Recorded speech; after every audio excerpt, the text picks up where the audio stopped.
ನಮಸ್ಕಾರ. ನಮಗೆ ಬಹಳ ಇಷ್ಟವಾದದ್ದು ಏನಾದ್ರೂ ಸಿಗದೆ ಹೋದಾಗ ನಮ್ಮ ಮನಸ್ಸು ಹೇಗೆಲ್ಲ ಯೋಚನೆ ಮಾಡುತ್ತೆ ಅನ್ನೋದನ್ನ ಒಂದು ಸರಳವಾದ ಕಥೆಯ ಮೂಲಕ ಅರ್ಥ ಮಾಡ್ಕೊಳ್ಳೋಣ. ಇದು ನಮ್ಮೆಲ್ಲರೊಳಗಿನ ಒಂದು ಸತ್ಯವನ್ನೇ ತೆರೆದಿಡುತ್ತೆ. ಬನ್ನಿ ಶುರು ಮಾಡೋಣ. ನಮ್ಮ ಜೀವನದಲ್ಲಿ ಅದೆಷ್ಟೋ ಆಸೆಗಳಿರ್ತವೆ ಅಲ್ವಾ? ಆದ್ರೆ ಎಲ್ಲವೂ ಈಡೇರೋದಿಲ್ಲ.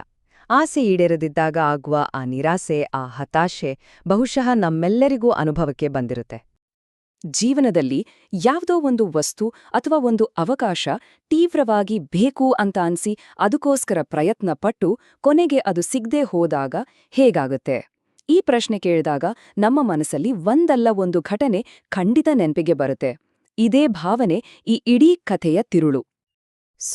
ಮನುಷ್ಯನ ಈ ಒಂದು ಸಾಮಾನ್ಯ ಭಾವನೆಯನ್ನೇ ಒಂದು ಪುಟ್ಟ ಹಳೆಯ ಕಥೆ ಎಷ್ಟು ಅದ್ಭುತವಾಗಿ ವಿವರಿಸುತ್ತೆ ಅನ್ನೋದನ್ನೇ ಈಗ ನೋಡೋಣ.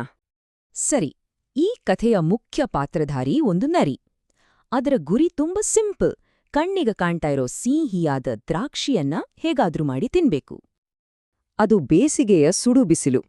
ಒಂದು ನರಿಗೆ ಸಿಕ್ಕಾಪಟ್ಟೆ ಬಾಯಾರಿಕೆ ಆಗಿತ್ತು. ಆಗ ಅದಕ್ಕೆ ಒಂದು ದ್ರಾಕ್ಷಿ ತೋಟದಲ್ಲಿ ಬಳ್ಳಿಯಿಂದ ನೇತಾಡ್ತಿದ್ದ ರಸ ತುಂಬಿದ ಮಾಗಿದ ದ್ರಾಕ್ಷಿ ಗೊಂಚಲು ಕಾಣಿಸಿತು. ಅದನ್ನು ನೋಡಿದ ತಕ್ಷಣ ನರಿಯ ಬಾಯಲ್ಲಿ ನೀರೂರಿತು. ಆ ದ್ರಾಕ್ಷಿಯನ್ನ ಪಡಿಲೇಬೇಕು ಅಂತ ಆ ನರಿ ಏನೆಲ್ಲ ಕಸರತ್ ಮಾಡ್ತು ಗೊತ್ತಾ? ಮೊದ್ಲು ನಿಂತಲೇ ಜಿಗಿದು ನೋಡಿತು, ಆಗ್ಲಿಲ್ಲ. ಆಮೇಲೆ ಸ್ವಲ್ಪ ದೂರ ಓಡಿ ಬಂದು ಹಾರಿತು, ಅದೂ ವಿಫಲವಾಯಿತು. ಬೇರೆ ಬೇರೆ ಕಡೆಯಿಂದ ಮತ್ತೆ ಮತ್ತೆ ಜಿಗಿದು ಪ್ರಯತ್ನ ಪಡ್ತಾನೇ ಇತ್ತು. ಅದರ ಪ್ರಯತ್ನ ಮಾತ್ರ ಮೆಚ್ಚುವಂತದ್ದೇ.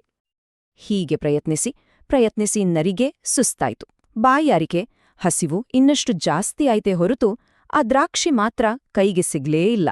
ಅದರ ಹತಾಶೆ ನಿಧಾನವಾಗಿ ಹೆಚ್ಚಾಗ್ತಾ ಇತ್ತು. ಸರಿ, ಇಲ್ಲಿಂದ ನೋಡಿ ಕಥೆಗೆ ಅಸಲಿ ಟ್ವಿಸ್ಟ್ ಸಿಗೋದು. ದ್ರಾಕ್ಷಿ ಸಿಗ್ಲಿಲ್ಲ ಅಂತ ಗೊತ್ತಾದಾಗ ಆ ನರಿಯ ಮನಸ್ಸಲ್ಲಾದ ಬದಲಾವಣೆ ಆದ್ರೂ ಏನೋ? ಕೊನೆಗೆ ಸುಸ್ತಾದ ನರಿ ಗೊಣಗುತ್ತಾ, ಛೆ, ಯಾಕೆ ನಾನು ಸುಮ್ನೆ ಟೈಮ್ ವೇಸ್ಟ್ ಮಾಡ್ತಾ ಇದ್ದೀನಿ, ನೋಡಕ್ಕೆ ಚೆನ್ನಾಗ್ ಕಾಣ್ತಾ ಇದೆ ಅಷ್ಟೇ, ಆ ದ್ರಾಕ್ಷಿಗಳು ಖಂಡಿತ ಹುಲಿಯಾಗಿರ್ತವೆ ಅಂತ ಅಂದ್ಕೊಂಡು ಅಲ್ಲಿಂದ ಹೊರಟೇ ಹೋಯ್ತು. ನೋಡಿ, ಒಂದು ಕ್ಷಣದ ಹಿಂದೆ ಅಷ್ಟೊಂದು ಬೇಕಾಗಿದ್ದ ದ್ರಾಕ್ಷಿ ಈಗ ಇದ್ದತ್ತಿದ್ದಂತೆ ಬೇಡವಾಗೇ ಹೋಯ್ತು. ಇದು ಬರೀ ಒಂದು ಕಥೆಯಲ್ಲ, ಇದು ನಮ್ಮ ಮನಸ್ಸು ಕೆಲಸ ಮಾಡುವ ಒಂದು ವಿಚಿತ್ರವಾದ ರೀತಿಯನ್ನೇ ತೋರಿಸುತ್ತೆ. ಏನದು? ಬನ್ನಿ ಆಳವಾಗಿ ಅರ್ಥ ಮಾಡ್ಕೊಳ್ಳೋಣ. ಇದನ್ನೇ ಹುಳಿ ದ್ರಾಕ್ಷಿ ಮನಸ್ಥಿತಿ ಅಂತ ಕರೆಯೋದು. ಅಂದ್ರೆ ನಮ್ಗೆ ಬೇಕಾದ ಒಂದು ವಸ್ತು ಸಿಗದೇ ಇದ್ದಾಗ ಅದು ಹೇಗೂ ಚೆನ್ನಾಗಿರ್ಲಿಲ್ಲ, ಅದು ನಮ್ಗೆ ಬೇಕಾಗೇ ಇರ್ಲಿಲ್ಲ ಅಂತ ನಮ್ಮ ಮನಸ್ಸಿಗೆ ನಾವೇ ಸಮಾಧಾನ ಮಾಡ್ಕೊಳ್ಳುವ ಒಂದು ಟೆಕ್ನಿಕ್. ಹಾಗಾದ್ರೆ ಮನ್ಸು ಯಾಕೆ ಹೀಗೆ ಮಾಡುತ್ತೆ? ಯಾಕಂದ್ರೆ ಸೋಲಿನ ನೋವನ್ನ, ಆ ನಿರಾಸೆಯನ್ನ ಒಪ್ಕೊಳ್ಳೋದಿದೆಯಲ್ಲ, ಅದು ತುಂಬಾ ಕಷ್ಟ. ಅದರ ಬದಲು ಸಿಗದ ವಸ್ತುವಿನಲ್ಲೇ ದೋಷ ಹುಡುಕಿ ಅದು ಹೇಗೂ ಸರಿಯಿರ್ಲಿಲ್ಲ ಅಂತ ಹೇಳ್ಬಿಟ್ರೆ ನಮ್ಮ ಅಹಂಗೆ ನೋವಾಗೋದಿಲ್ಲ. ಇದೊಂದು ರೀತಿಯ ಕೋಪಿಂಗ್ ಮೆಕ್ಯಾನಿಸಮ್. ಈ ಹುಳಿ ದ್ರಾಕ್ಷಿ ಅನ್ನೋದು ಬರಿಯ ನರಿಯ ಕಥೆಯಲ್ಲಿ ಮಾತ್ರನ ಇರೋದು? ಖಂಡಿತ ಇಲ್ಲ. ನಮ್ಮ ಇವತ್ತಿನ ಜೀವನದಲ್ಲಿ ನಮ್ಮ ಸುತ್ತಮುತ್ತ ಇದು ಪದೇ ಪದೇ ಕಾಣಿಸ್ಕೊಳ್ತಾನೇ ಇರುತ್ತೆ. ಹೇಗೆ ಅಂತೀರಾ? ಯೋಚನೆ ಮಾಡಿ ನೋಡಿ. ಉದಾಹರಣೆಗೆ, ಆಫೀಸ್ನಲ್ಲಿ ಪ್ರಮೋಷನ್ ಸಿಗ್ದೇ ಇದ್ದಾಗ ಅಯ್ಯೋ, ಆ ಜಾಬ್ನಲ್ಲಿ ಸಿಕ್ಕಾಪಟ್ಟೆ ಟೆನ್ಷನ್, ಸಿಗ್ದೇ ಇದ್ದಿದ್ದೇ ಒಳ್ಳೇದಾಯ್ತು ಅನ್ನೋದು.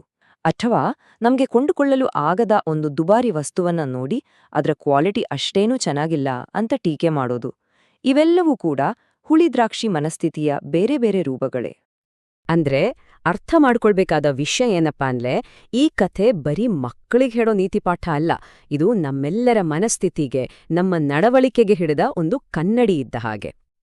ಹಾಗಾದ್ರೆ ಕೊನೆಯದಾಗಿ ಒಂದು ಕ್ಷಣ ಯೋಚಿಸೋಣ.